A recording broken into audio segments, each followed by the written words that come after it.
Argentina is the country with the highest number of active crypto users. The Libra story, right? I think this is the biggest sort of impact in crypto in Latin America this week and had the entire industry. If you could summarize in a couple of sentences, maybe two things that you expect will come out of this meme coin craze between Milei and the Argentine people, what are your top two expectations that we should look forward to? You have kids that are 17, 18, then in 6 months they can create whatever they want, basically. And that's the future, and we're too much stuck into this old ideas of this ego fights between countries, people, government, and whatever. Hello, everybody. Welcome to another episode of Frontera. This is a really packed week. If you were sleeping under a rock, Javier Milei was involved in the launch of a meme coin, and we're gonna talk a lot about it today. We're gonna have Emi from Crecimiento. He's gonna come and explain us a little bit, well, not a little bit, in detail what happened with Milei. Also, we'll have a real analysis from someone that is in the ground, that is Argentinian building for a long time, and what are the implications for this. So also, if you wanna understand the minute by minute, we did a really detailed piece of what happened with Milei in Frontera's newsletter. So you should go and subscribe to Frontera. It's frontera.beehive, that it's B, hive as HIIV.com. We're going to put the link in the show notes. Go and subscribe because the analysis is really thorough, it's really deep, and you should take a look at it. And Kush, how are you, my friend? How's everything? Been a crazy week, man. Crazy week. We got like hot off the news press. It's like as we were preparing for this podcast, it was always like, oh, a new thing, and this thing here, a new thing there. So yeah, man, this is gonna be super fun. So, as you mentioned, we have Amy, who's part of the team over at Crecimiento, who's gonna come in and talk to us a little bit about the kind of repercussions of this project, particularly as it's coming from Argentina, which, as we've spoken about, is a really, really bullish region as well in country. So, in fact, I know we had a tweet here from Lemon, just starting off maybe with the news and what's coming up, and then we'll dive into kind of a full rundown of what happened with Libra, the consequences, kind of a really kind of in-depth analysis of this and how it's affecting the Argentine kind of market. So, Man, but before going into that, I think that I want to tell you a story. I'm in New York. Well, currently I'm in Pennsylvania. I'm in Philadelphia at the UPenn. There's a blockchain conference here. And yesterday I was in New York. I went to a crypto meetup, and this guy Joao approached me and told me, "Dude, I really love what you're doing in Frontera." And I was amazing. It's the first time that it happened to me. It happened to you a couple of times, but I wanted to tell you this while we're recording. I told you before we entered to the studio that I was gonna tell you this story because this guy, he's a lawyer. He's starting to be a lawyer, and he told me, I stumbled upon Frontera because I was doing research on about Latam, and I saw Kush's analysis on the DeFi last mile, and he thought it was one of the best analyses in crypto in Latin America. So he started following us, well, following you, and now we are in Frontera. So just like a tap in the back because the things that you've done specifically are the results are starting to bloom. totally. No, and I think that, like, I mentioned earlier, right? I was in a party in El Salvador, and some guy at 2 a.m. was like, "Oh, I love your podcast," and then I've had like quite a few people message me at DM. Like, I don't know, it's always really fun when like kind of these things happen. And just before dropping or analyzing the news on Milei, you dropped some really interesting news this week. You're launching Nucleo in partnership with Mantle. That the headline is Nucleo, the Academy for On-Chain Builders in LATAM. What's this? Tell us more about this and why is it important and why should everyone care about Nucleo?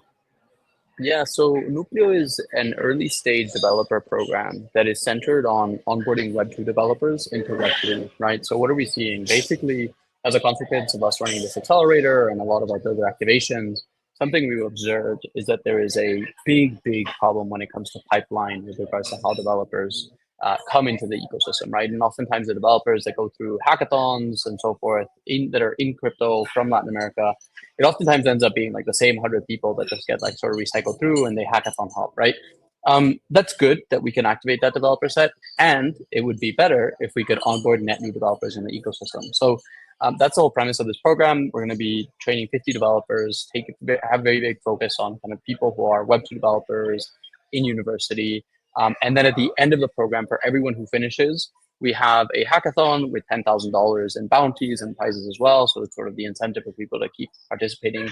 It's going to be twice a week. It's going to be both online and then some async components too, in case you couldn't make a particular class, with some exercises. So it's just really fun. And like, honestly, the way I see it is this is what will replace universities, right? So instead of you going on to study mechanical engineering, what you'll do is you'll go and study Solidity, because we have very, very strong emphasis on AI-powered development as well. And the premise is we want to pump out a whole bunch of like full-stack developers following the program.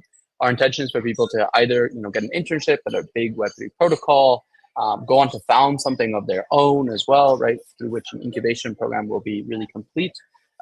Or maybe just like keep deepening into, maybe they want to become experts in ZK and so forth. So I'm super excited. It really just like complements a lot of our programs already. There's an application and it'll take you about 10 minutes to fill it up.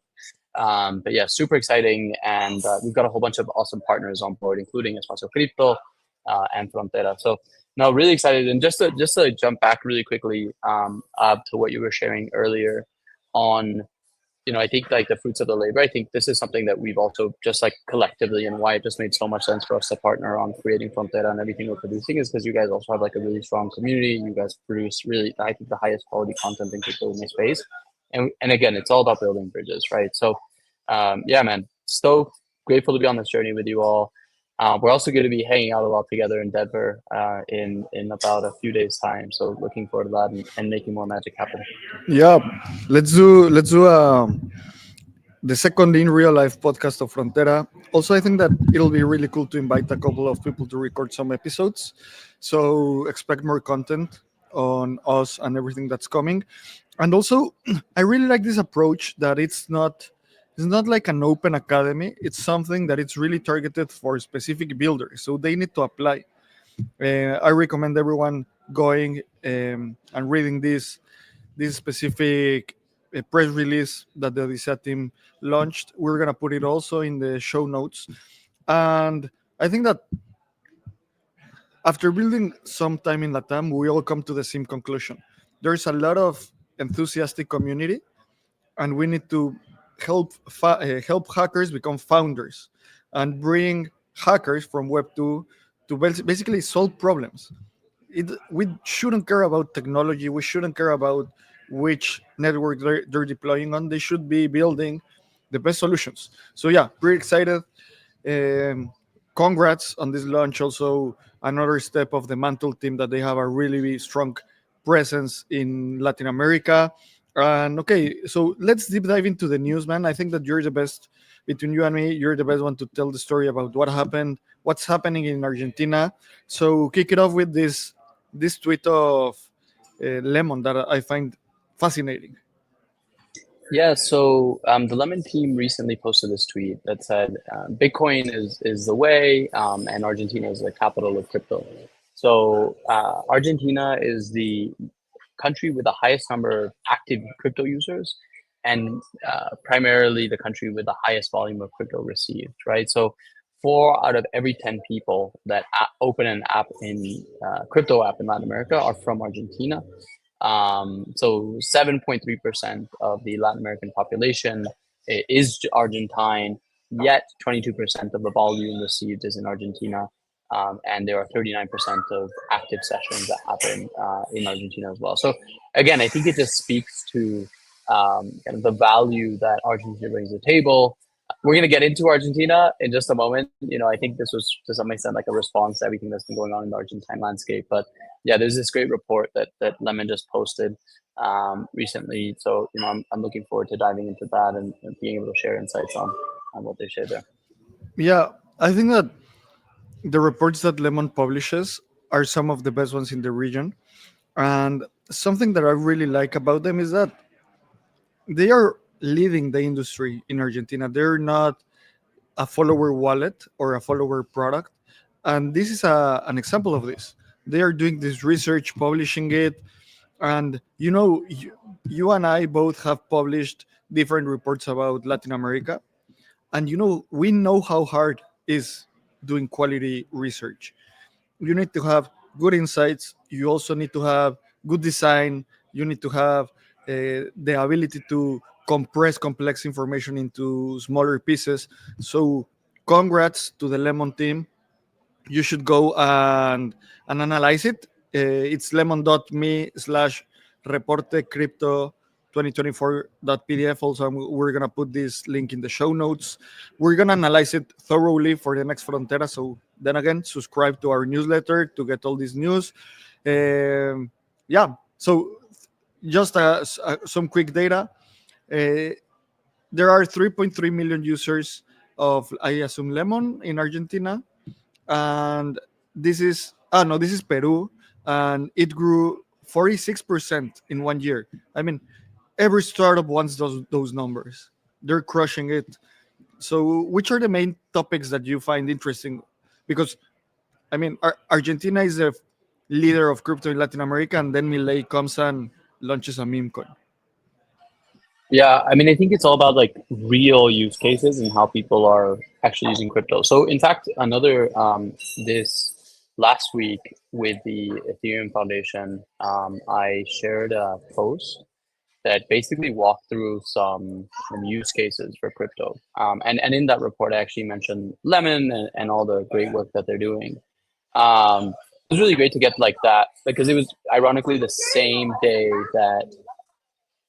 Perdón, pasó un niño ahí. I think I'm gonna like restart that. Vale. So ironically, the same day that Milei launched his meme coin with the Ethereum Foundation, we posted this thread that basically walked through kind of some of the use cases and implications of crypto in Latin America that we're really, really excited for that are specifically sort of built on Ethereum, right? So we spoke about Ethicup that does last mile loans for farmers. We spoke about Liquidity Protocol and how you can get a 0% interest rate. We spoke about Mountain Protocol as well, and how you can access sort of yield-bearing stablecoins. Mountain is founded by Martin Carrica and a few others who are from Latin America as well. Quark ID, right, which we've spoken about previously too. We spoke about Bitso, Nubank, and in particular with regards to Lemon, we discussed how they have 2 million users and are just like unlocking a lot of crypto for everyday users throughout the region, right? So this thread was awesome. Vitalik gave it some love, a little retweet, which I was happy to see that it was reaching him as well. And I think in particular just like makes a ton of sense given the energy and excitement that's happening in Latin America right now. So yeah, man, it was a fortuitous day to launch a thread like this because literally 2 hours later, Milei unleashed the Kraken. Yeah, that's, I don't know, the world acts in mysterious ways. And this feels like a Frontera thread. So really nice that the Ethereum Foundation is sharing this type of content because there is a need for crypto in Latam, and I think that getting those notes out there is super relevant for everyone to understand it. All right, so let's jump into the Libra story, right? I think this is the biggest sort of impact in crypto in Latin America this week, and had the entire industry up in arms and kind of discussing everything that went down. So here's how it all went down on Valentine's Day. So if you were out with your loved one, maybe having a wonderful evening, maybe this didn't affect you so much, but on Valentine's Day, February 14th, Milei posts a tweet saying, "Liberal Argentina grows. We're launching this project that's meant to support sort of small businesses and startups. And here's the contract address, right? Hashtag Libra or hashtag Libra." The token soared to nearly $5 billion in market cap. But then we started sort of getting a lot of on-chain data that people were sort of acting in a very nefarious way, particularly sort of insiders. So we found the following, right? So 82% of the tokens were locked and held in sort of a cluster of wallets, right?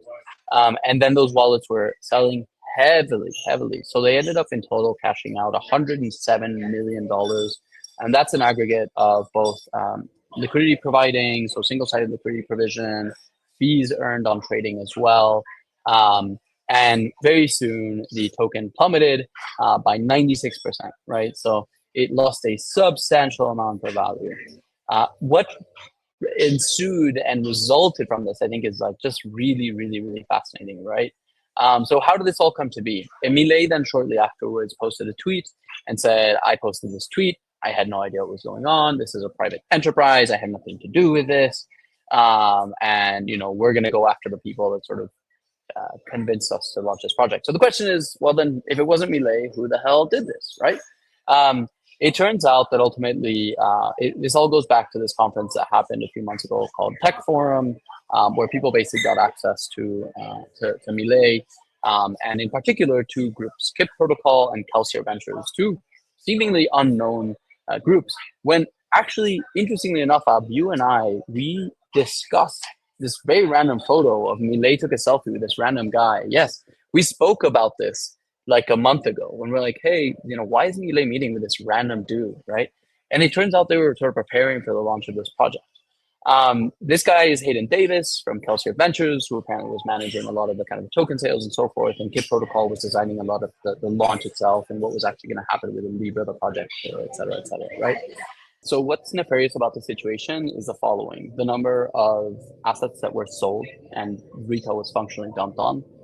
B, the relationship across other tokens that were launched, including Melania, and how the same group was basically launching all these rug pulls and extracting as much value. The extent to which, you know, there were some tweets and messages that were shared where Hayden proclaimed that he had full control over Milei, which is concerning as well. Some concerns around, was this a security token or not, specifically if they're promising investing in different projects. Questions around the extent to which there's credible neutrality with the government and private entities, right? And really just like how all of this ultimately came to be. Right now, Kelsier Ventures is sitting on over $100 million. Really, they're not sure what to do with this. Hayden Davis has gone on this chat with Dave Portnoy. He spoke with CoffeeZilla, who did a really great interview as well. There are people who are demanding, suing Milei, basically asking for his impeachment. You know, there are all sorts of consequences that are sort of like unfolding here as well. The Meteora team, that's part of the Jupiter ecosystem, was involved. I mean, the co-founder of Meteora stepped down because they were the ones who were facilitating a lot of these relationships and had put Kelsier Ventures and Hayden in touch with the Melania team, right? Like so many consequences of this and second order effects. But yeah, tell me what you think about this. Yeah, well, so I'm really happy that we're gonna have Amy here because we need someone that is in the war zone to understand what happened. My first message is that this is a perfect example of when something happens in Latin America, we need to have Latin people explaining it. And that's why we brought Amy. And Latin America acts a lot different than something like Europe or the US or other developed markets. I don't think that let's see what Emmett tells us, but I don't. This is gonna be more like a political crisis.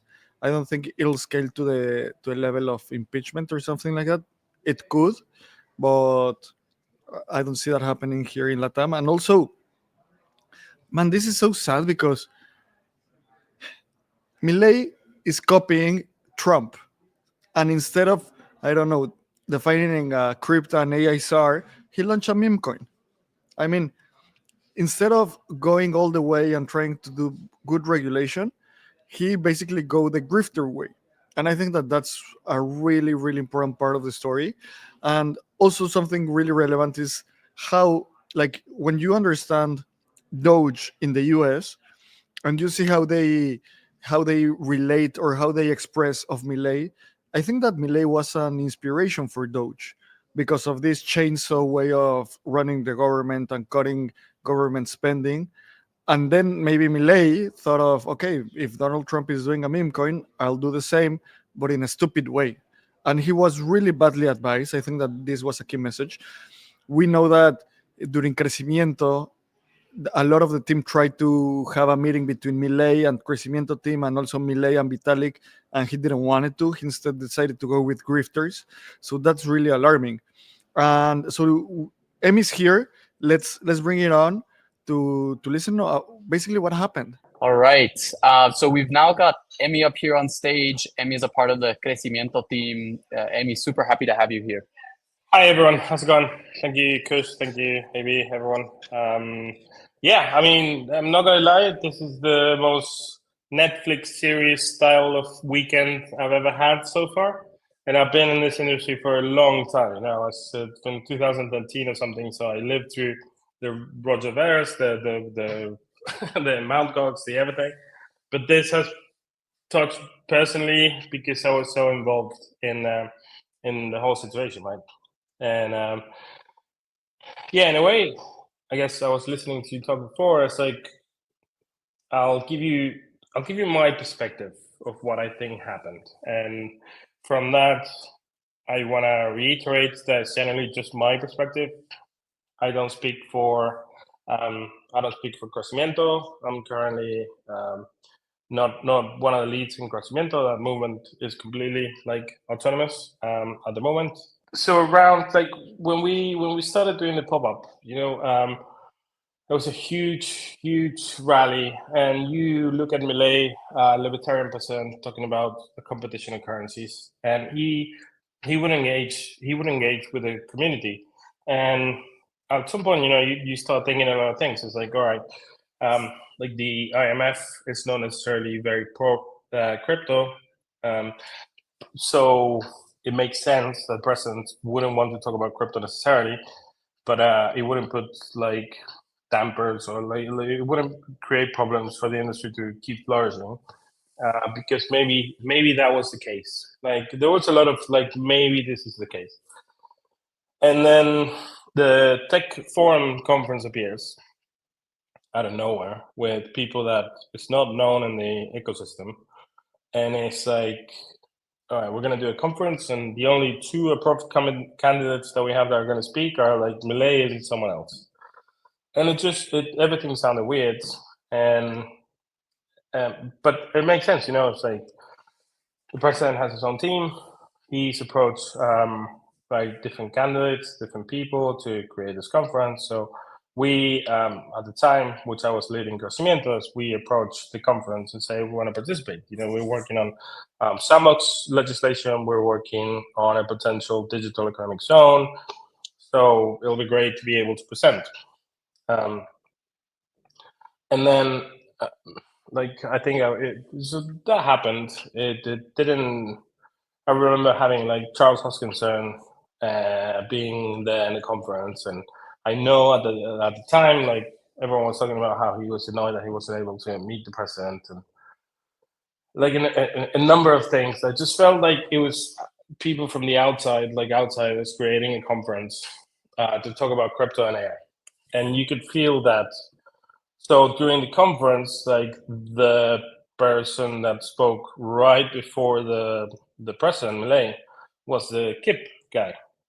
He gave a presentation of 10 minutes that it was about AI agents. And this conference just had a lot of feeling of like pay to play. You need to put money in to be able to give a lecture or talk or whatever. But it wasn't like none of that was written or spoken or said out loud. So it's very difficult to be able to raise alarms for something that it doesn't sound. It's not that blatantly obvious that it's not legit. And then I think it was around a month ago, there was a picture with Milei and the president. Milei and Hayden that was posted on Twitter. And everyone just came out, like the entire community came out and said, like, what is going on? Like, I generally don't get it. Who is this guy? Which that's not to say that you should, every time you want to do a crypto thing, you have to go for like the organic, homegrown, farm to table crypto people. But it does raise some awareness and some questions, and like this is a weird situation, right? And then it turns out, of course, that Hayden, which was one of the main sponsors for the Tech Forum conference, and then Kip, which was another of the main sponsors, ended up being the people that had access to the sphere of the executive office to be able to propose this. And like so far, I haven't seen anything confirmed that Milei or Karina, his sister, or anyone had a direct access. Like everything that I've seen generally is so poorly presented. Like in the Argentinian conference today, in the Argentinian like media today, there was this like unsigned contract, and they were using it as like, look at this unsigned contract. It says that everyone is going to have direct access to Milei, but it's an unsigned contract. Like I generally could just print a piece of paper saying Milei is going to be my new boyfriend from now on. And Yeah. if it's not signed, it doesn't mean anything. But it is obviously a situation where, like obviously the current, like the president, the executive made bad decisions, and this is what justice should and journalists should investigate in terms of if they were bad decisions in terms of picking advisors, or what that degree of not making good decisions was, or if there was criminal liability or whatever. That remains to be researched. I mean, I'd love to understand the crypto scene in Argentina for everyone that hasn't been there. It's one of the most prolific countries on crypto adoption. Number one. Yeah. Two, it's one of the countries that has better builders. People like the folks at Decentraland, Open Zeppelin. We just shared a report that Lemon published. Everyone that's Fede that's building, and also Manu from Velo, Fede from Buenbit. So they have great founders. You guys have great founders. I think that, speaking from Mexico, I would love to have more than two or one successful crypto companies. Yeah. I mean, you have 7, 8. So basically, you're 7xing us. What's happening with Milei? Because from an external perspective, this guy, I listened to his Lex Friedman podcast, and I finished like, dude, this guy is crazy, but he's a economic. I won't say genius, because the thing that he did was stupid, but he's really economically literate, right? Mm-hmm. So I'd love to understand what's happening, or what are you thinking as an Argentinian person who might have this conception of Milei doing things right to the economy. He stopped hyperinflation, and now he does this. How could that happen? Yeah, I think the question should be a little bit more on the terms of how, and I wish this is something that Milei does from now on, which is how better to pick advisors for different industries and verticals that he's talking about or surrounding himself with. Because the people involved in the Tech Forum conference and everything that I talked about before generally stem from people that he knew from much before, from Coinex and the different things that he was sharing in terms of trading. And so it looks like and I understand that, because if you're a president that came into power by such a, I want to say, like, contentious, it's like it wasn't supported by a particular party, so it was a very independent way to arrive. So you want to shield yourself and get people around you that is people that you've met from before. You have some sort of trust. And normally what I've seen happen is that when you have this tight-knit group of people that really trust each other, and they're under constant attack, they're going to try to defend themselves, that group, much more than at some point they should. But if this was a normal situation where the economy was working well and they would just have to be making small improvements, then you understand that you can fire different advisors very quickly. In this sense, you're sort of looking like in a Spartan situation if we have to keep the country together. And by this, I'm not at all apologizing for what he did. I think that was a massive mistake, especially given the amount of community that you have in Argentina in terms of different crypto people. You have Crecimiento, yeah. I've helped found that. I think it's great. But you also, if you want, you have like the Bitcoin ONG from Argentina, if you want to go that route, right? But Milei has this characteristic that I've seen. I haven't just it feels like Milei is one of those libertarian economists that's very like pen and paper, right? It's very like traditional economy. I understand very well how it works, how gold works, how the market works, and like very obsessed in understanding how that works. But then when it comes to different types of technology, not only crypto, then it starts to fault a bit. And I think like Damian Radel, in terms of the plan that they're doing in nuclear energy, that's a great thing. That's a great advisor for him to have. I feel that Alex Oxenford, I feel like there's a lot of advisors around him that are very strong and very well positioned for him to have a successful government. In this case, Mauricio Noelli and the other guys that were advising him in terms of crypto, they're obviously not up to par, just to say it politely in this interview. And then we'll see, depending on what the court says, how much they were involved in, because the problem here is not necessarily, and it's a combination of problems. So you have Hayden, which is basically a kid that his entire, sorry, I'm very transparent, so I just throw things, but Go. Hayden is a kid that I've seen before in the crypto industry, which is they grow very quickly in terms of capital and access, but they just lose touch with reality. You know, like 100,000 becomes 1 million, becomes 7 million. So it's just play numbers. And you can see in the interview that he had with Coffee that he's like, they Portnoy sent me 7 million and I had to repay it. And so I decided to just send it from the other wallet because I could cover that wallet with my other wallet. And it's just like, at that level, you can't manage money that It's way. playing. And just something, listening to that conversation feels so much like Caroline Ellison on the podcast in the Bahamas saying stuff like, no, we do not do accounting. Yeah. What the fuck are you talking about?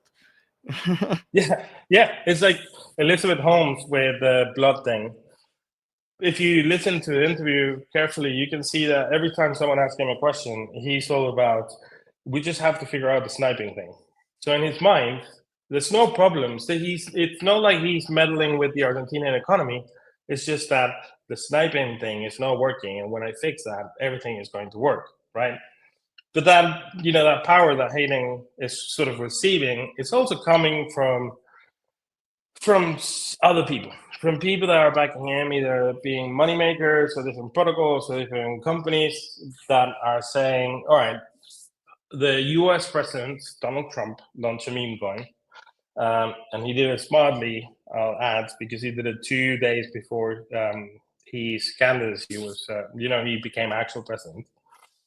I'm not saying it's super smart. I'm just saying within the confines of legality is the best option that you can do. So then this is all speculation, but I'm pretty sure that there was a group of people in the US, be it different platform providers or companies or market makers or whatever, that said, all right, this is free game. Now we can go to different countries around the world and offer them money for them to launch a meme coin.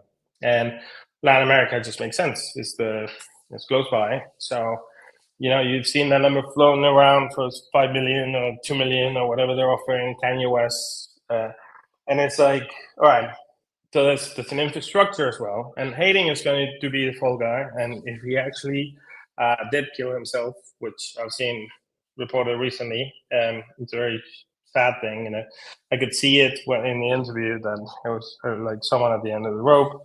And that's sad because I've been in crypto since 2013 and I've seen the cycles and I've seen what it can do to people.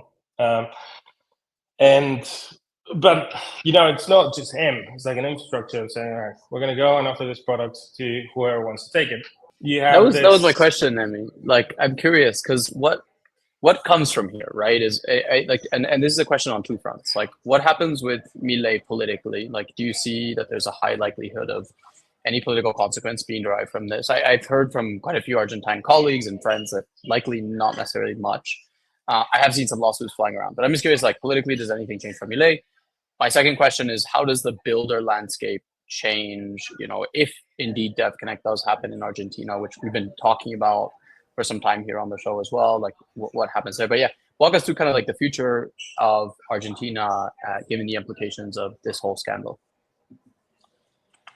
Yeah, I mean, I'll give you my opinion, which is Milei, and I've supported Milei for a long time in terms of the ideas of libertarianism being applied to the country, the ecosystem. Milei had or has a very fervent base of people that supports him, where it was like, okay, everything is getting more expensive in terms of money acquisition power or salaries that people have, but we are changing a system that's going to be better in the medium to long term, and it just needs to happen as some sort of suffering that we need to do right now for that successful future to come. It sort of jeopardized that support. But what I've seen for the last 3 days is that actually support for Milei has, in a way, increased a little bit. It was obviously not something that the base supported or was okay with. But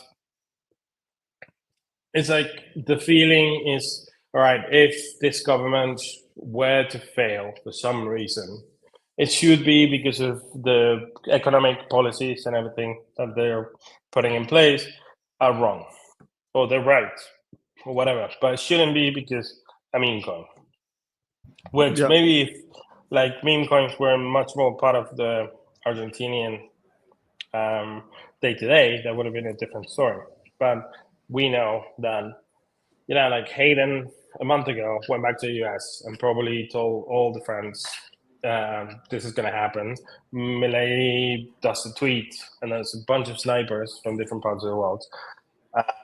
It really didn't affect it like Argentinians middle class day to day, right? So it affected Digens, basically. Yeah, like it's such a small part of the country that doesn't make it okay.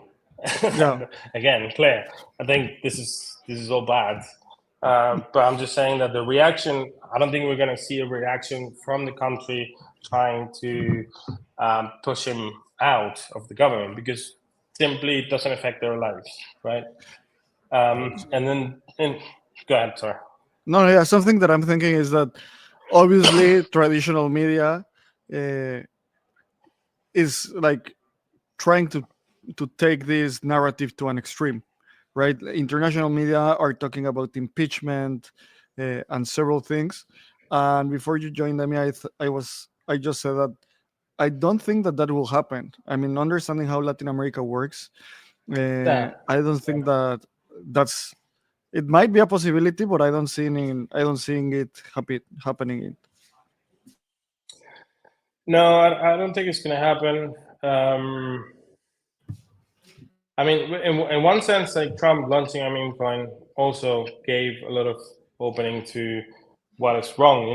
When I heard that Hayden had 100 million on his account, I had people in the industry saying he should send it to Argentina. And I'm like, there's no way, you have so many like police agencies in the US and everyone, they're just going to confiscate that money. And there's no way that someone can send it to a foundation in Argentina. It's just no way. And he's definitely going to jail after watching that interview. But then you look at how lax everyone is being about, I don't know, Dave launching grade 1 and grade 2 and grade everything. It's just a weird world that we're living on right now, but I feel that institutions are still in place. So while they're going to definitely seize that money until courts and legalities are worked out, and there's no way that comes to Argentina directly. And how are you feeling the Argentine community? Because this is what I'm listening from what you're saying is it's a moment to drive union, to drive like a common ground. And I think that crypto community generally in the insights we might be fearful and fighting against each other, saying no, Solana versus Bitcoin versus like tribalism is stupid in my perspective. But on the outside, we can have like a really coordinated way of moving ourselves. So, Yeah, yeah. what's It's the like sense right now in Argentina? yeah, it's like it's like going to college and to school and someone insulting your little brother, and you're like, no, I can insult my little brother, but you're not going to you're not going to touch my little brother. I mean, the response in Argentina has been amazing, as it always is, in terms of everyone just, especially because it didn't happen from a particular insider, from the people that works. We are not that many. We all know each other. People that are trying to do stuff. So it felt a lot like a foreign attack in a way, someone pretending to be from this community where they weren't.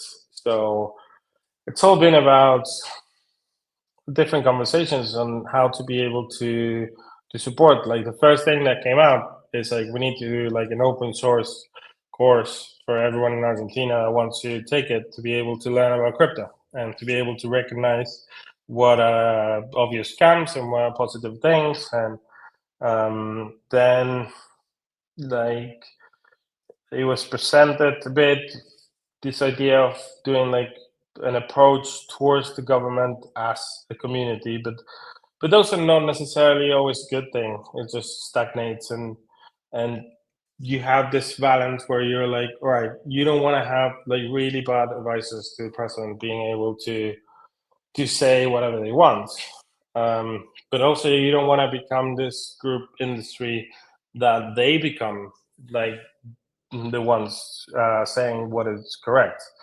So in a way, you just want everyone to keep developing things. And I remember, the mascot for Bitcoin was the honey badger, and I was like, the honey badger doesn't care. Um, and now I did a tweet yesterday, which is the capybara. The capybara doesn't care. The little Argentinian entrepreneur. Everything might be exploding, and you're just gonna keep building stuff because it's for a global audience. And we've been to so many financial like crashes that you're sort of used to it now.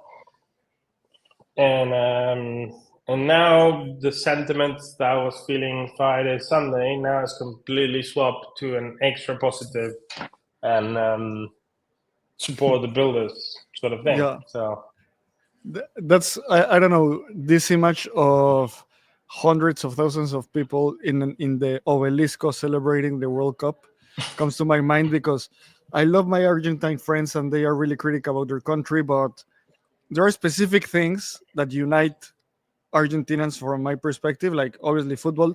But my analogy is things that Argentinians are passionate about bring a lot of union. That's yeah. what I see, and I think that crypto is one of those things. And I mean, just to close the show, if you could summarize in a couple of sentences, maybe two things that you expect will come out of this meme coin craze between Milei and the Argentine people, what are your top two expectations that we should look forward to? Well, I think we're going to have an incredible year this year in Argentina. I think the positivity both from potential conferences coming and the goodwill from people that we've seen from, which is something that's been great for me as well. I'm in the middle with Crecimiento. Just we've been doing so much work in order to just get people excited about Argentina and coming here, and it's really been a suffering in terms of like a lot of work for the entire team that they've been pushing and working and getting people excited about this and making sure everyone is happy when they arrive, and then having to also take attacks from everyone that just feels that you could do a better way, and they're just like behind anonymous accounts. And so this, I feel this year it's going to be great in terms of the attention that's put in Argentina. And the other thing, which is a bit of a shame, is that I feel that Milei at the moment cannot, for the rest of his term, do anything related to crypto. In terms of if you wanted to, tokenize or do like the public registry for houses and cars to be able to explain. I think it's going to be very difficult for him to pass anything related to crypto infrastructure related to the government, because it's become such a contentious thing. Yeah. So I feel it's going to increase a lot the amount of entrepreneur developers money flowing in, but the government's going to have to not touch anything. Yeah, completely get it. Kush, any final words before closing? No, I think really to what you just shared, Emmy, it's unfortunate that these events happen because it just ends up tarnishing the reputation of the technology. And we've seen it with Trump. We saw like 90% of people that bought Trump never used the chain again.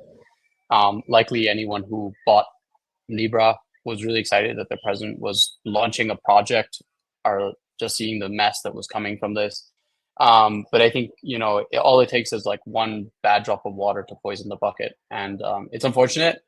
And I think at the same time, like, really commend you and your work and everything you do with, Crecimiento and Aleph Onchain City and everything that you guys are building as well. And the entire sort of Argentine ecosystem, as we started the conversation off saying, like, for sure, leaders across Latin America, and excited to, there's rumors right now and every day seems more and more confirmed. We'll have Dev Connect in Buenos Aires. So looking forward to seeing that happen. And yeah, man, I appreciate you coming on, and feel free to share any closing thoughts. I appreciate you, Kush. Generally, you've been a supporter from the beginning, and it's just great. It's just about the builders. I think we overcomplicate everything. We overcomplicate it with the government and with so many things, and even with like large teams. Like now with having AI and the base sort of wallet that you're able to create your own agents. You have kids that are 17, 18, then in 6 months they can create whatever they want, basically. And that's the future. And we're too much stuck into this whole ideas of this ego fights between countries, people, government, and whatever. If we just support the kids like, with not that much money and with programs, it's gonna be okay. It's gonna be okay. And I gotta feel I've been in like 4 massive crypto crashes. So if I'm in the roller coaster, I'm the guy that is a bit chilled, because I know it turns out well in the end. But yeah, it's a bit painful. It's also, I think that the thing that you just said is a really Latin sentiment of, okay, we'll go through this. We've been through this before, and this is not gonna be an exception to our resilience. So, Emmy, really appreciate you. Thank you for coming. We should afterwards do another episode where you tell us about Aleph Onchain City and everything that you're building. For everyone that listened, where can they find you? Where can they follow your work? Just follow Crecimiento AR, the foundation. There's a lot of stuff that are coming out, super cool. On Twitter, I'm Emmy Velasquez 6, I think it is.